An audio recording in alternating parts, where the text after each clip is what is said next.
तर लोकसभेसंदर्भात आणखी काही महत्त्वाच्या बातम्या आहेत, त्या देखील आपण टॉप 9 बातम्या बघूयात। महायुतीत राष्ट्रवादीकडून लोकसभेच्या 10 जागांवर दावा, मंत्री छगन भुजबळ यांची माहिती। तर लोकसभेसाठी शिवसेनेला 18 जागा मिळाव्यात, सर्व खासदारांचा आग्रह, शिवसेनेचे खासदार हेमंत पाटील यांची माहिती। मी आखाड्यात उतरायला तयार, माढा लोकसभा लढण्यासाठी रणजितसिंह निंबाळकर पुन्हा इच्छुक, मोहिते पाटलांना तिकीट दिल्यास त्यांचा प्रचार करणार असल्याचीही माहिती। माढ्याचे खासदार रणजितसिंह नाईक निंबाळकरांना भाजप कार्यकर्त्यांनीच गाजरं दाखवली।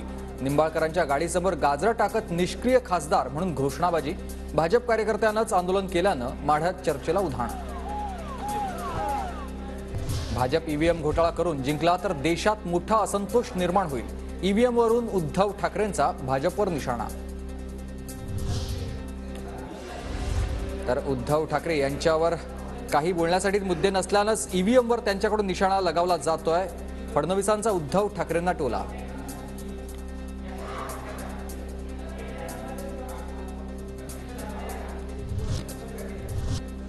देवेंद्र फडणवीसांपासून मोदींना हक्कानं सांगेन, रत्नागिरी सिंधुदुर्गात कमळच फुलणार, चिंता करू नका, इथे कमळच फुलणार, गोव्याचे मुख्यमंत्री प्रमोद सावंत यांचा पुन्हा एकदा दावा।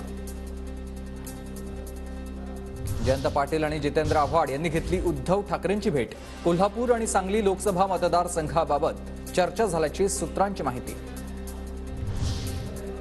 तर शिंदेगडाचे श्रीरंग बारणे नको, मावळमधील भाजपचे बाळा भेडगेंचे आमचे आता ते उमेदवार असणार आहेत, मावळचे प्रचार प्रमुख रवींद्र भेगडे यांच्याकडून सुतोवाच।